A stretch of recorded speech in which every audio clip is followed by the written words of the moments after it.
بسم اللہ الرحمن الرحیم۔ ماں کا انتظار۔ سائمہ کے ساتھ میری بہت ہی خوشگوار یادیں وابستہ ہیں۔ وہ میری پیاری سہیلی تھی۔ اس کا گھر ہمارے گھر سے چند قدم دور تھا، اس لیے ملاقات میں آسانی تھی۔ اس کی ماں کو ہم آنٹی شیری کہا کرتے تھے۔ وہ واقعی بہت شیریں گفتار تھی، مجھ سے بیٹی جیسا پیار کرتی تھی۔ میں بھی اس کا ادب ماں سمجھ کر کرتی، کیونکہ میری ماں بچپن میں ہی فوت ہو چکی تھی۔ میں ان کے پیار میں ممتا کی مٹھاس ڈھونڈا کرتی تھی، تبھی اس کے گھرانے سے مجھے دلی لگاؤ تھا۔ سائمہ ایک اچھی لڑکی تھی، سب ہی اس سے پیار کرتے تھے۔ اس کی والد کی نوکری نزدیکی گاؤں میں تھی۔ وہ کبھی کبھار شہر کا چکر لگاتے تھے۔ ہمارے شہر میں صرف ایک ہی کالج تھا، وہ دراصل بوائز کالج تھا۔ بعد میں لڑکیوں کو بھی داخلے کی اجازت مل گئی، کیونکہ ہمارا شہر چھوٹا سا تھا اور یہاں ابھی تک لڑکیوں کے لیے علیحدہ کالج تعمیر نہیں ہوا تھا۔ سائمہ فرسٹ ایئر میں تھی اور پڑھائی میں بہت ہوشیار تھی۔ اس کو بڑی مشکل سے لڑکوں کے کالج میں داخلہ لینے کی اجازت ملی تھی، ورنہ گاؤں کے کہاں اپنے بچیوں کو اعلیٰ تعلیم دلوانے کے حق میں ہوتے ہیں۔ سبھی اس پر رشک کرتے۔ اس کی ہم جولیاں اس سے خوش نصیب کہتی تھی، کیونکہ وہ خود میٹرک کے بعد کالج جانے کی حسرت لے کر گھر بیٹھ گئی تھی، جن میں اس کی اپنی بڑی بہن سمرین بھی تھی، جو صرف میٹرک کر سکی تھی۔ آگے پڑھنے کی اجازت نہ ملی، اس کی منگنی ہو چکی تھی اور جلد شادی ہونے والی تھی۔ سمرین بہت خوبصورت تھی، تب ہی آنا پانا رشتہ اور اب چند دنوں بعد شادی تھی۔ تیاریاں زور شور سے جاری تھی۔ سائمہ بھی بہن کے شادی کے سلسلے میں کافی مصروف تھی۔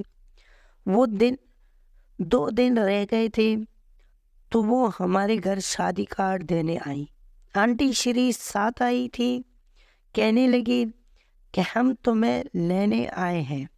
میری ستیلی امی تھی۔ ان سے پوچھا گیا ہم بشریٰ کو لے جائیں، کیونکہ یہ شادی کے کاموں میں ہاتھ بٹائے گی۔ امی نے انکار نہیں کیا۔ یوں میں 2 دن کی چھٹیاں لے کر ان کے گھر چلے گئی۔ کبھی بھی معمولی سی بات کسی بڑے سانقے کا سبب بن جاتی ہے اور زندگی کا یا پلٹ جاتی ہے۔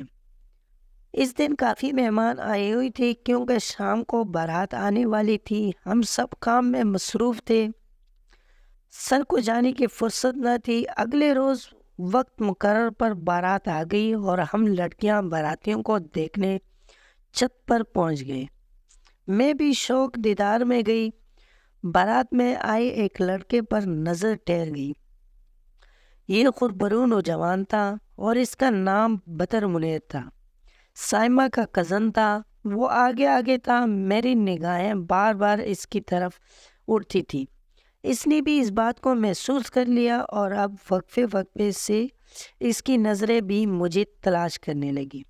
ایسا اکثر شادیوں میں ہوتا ہے کہ اب آپ کے دل کے کورے کاغذ پر کسی کی تصویر اچانک بن جاتی ہے۔ گھر آئی تو دل عجیب احساسات سے بھرا تھا۔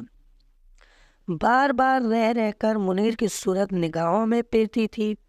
اس کا خیال آتا رہتا تھا۔ سوچتی تھی کاش ایک بار اور کہیں اس کو دیکھ پاؤں تو سجدہ شکر بچا لوں۔ خدا نے دعا سن لی۔ کالج آتے تو وہ نظر آ گیا اور اسی کالج میں پڑھتا تھا، لیکن کبھی میں نے اس پر دھیان نہیں دیا تھا۔ اچانک دیکھا تو دل خوشی سے دھڑکنا ہی بھول گیا۔ وہ مجھے دیکھ چکا تھا اور اب میری طرف ہی آ رہا تھا۔ اب یہاں اس نے سوال کیا، میں فرسٹ ایئر میں ہوں اور آپ؟ میں یہاں انٹر میں پڑھتا ہوں، یہاں کبھی دیکھا تو نہیں، بس اتفاق ہے دیکھا ہوگا بھی تو دھیان نہیں دیا ہوگا۔ چلے اب تو نہیں بولیں گے، بے اختیار اس کے منہ سے نکلا، تو میرے لبوں سے بھی بے اختیار ہی یہ کلمات نکل گئے، کبھی نہیں۔ اس دن کے بعد ہم دونوں روز ملنے لگے۔ جب فری پیریڈ ہوتا میں اور منیر کینٹین میں اکٹھے کچھ کھاتے پیتے اور باتیں کرتے۔ وقت گزرنے کے ساتھ ساتھ ہماری دوستی پکی ہوتی گئی۔ وقت کیسے تیزی سے گزرتا جاتا تھا پتہ ہی نہیں چلتا۔ میں 3rd ایئر اور وہ 4th ایئر میں پہنچ گیا۔ ہماری جدائی میں 1 سال سے بھی کم عرصہ رہ گیا تھا، کیونکہ منیر کی کالج چھوڑتی ہی یہ دن شروع ہو جانے تھے۔ جدائی کے موسم آنے سے پہلے ہم کو کچھ ایسا قدم اٹھانا تھا کہ ہم ایک ہو جائیں، لیکن اس کے لیے گھر والوں کی رضامندی ضروری تھی۔ میری تو ماں بھی ستیلی تھی۔ گھر والوں کو پسند سے آگاہ کرنا گویا اپنے پیروں پر کلاڑی مار لینے کے مترادف تھا۔ ہوتا یہ کہ امی ابو میرا کالج جانا بند کرا دیتے، میں گریجویشن سے محروم ہو جاتی، تبھی پھونک پھونک کر قدم رکھ رہی تھی، مباز لینے کے دینے نہ پڑ جائیں۔ تاہم میری شدید خواہش تھی کہ منیر میرا جیون ساتھی بنے۔ اس کا بھی یہی ارمان تھا، بلکہ وہ تو یہاں تک کہا کرتا تھا، اگر تم سے شادی نہ ہو سکی تو یقین جانو کہ میں کچھ کھا کر مر جاؤں گا، کیونکہ میں تمہاری جدائی کا صدمہ ہرگز برداشت نہیں کر سکتا۔ کالج سے آ کر سب سے پہلے اس سے فون کرتے، کپڑے بدلتے اور کھانا کھاتی تھی۔ رات کو بھی گھنٹوں ہم فون پر باتیں کرتے، ہمارا دل باتیں کرنے سے بھرتا ہی نہیں تھا۔ ان دنوں جبکہ میرے 3rd ایئر کے پرچے ہو رہے تھے، ابو کے ایک رشتہ دار گاؤں سے آئے، مجھے دیکھا تو اپنے بیٹے کے لیے پسند کر لیا، اور رشتے کے بعد کی ابو نے ہاں کر دی۔ اور باقی اسٹوری اگلی قسط میں دیکھنے کے لیے ہمارے چینل کو سبسکرائب کر لیں اور بیل نوٹیفیکیشن کو آن کر لیں تاکہ اگلا قسط آپ تک بآسانی پہنچے۔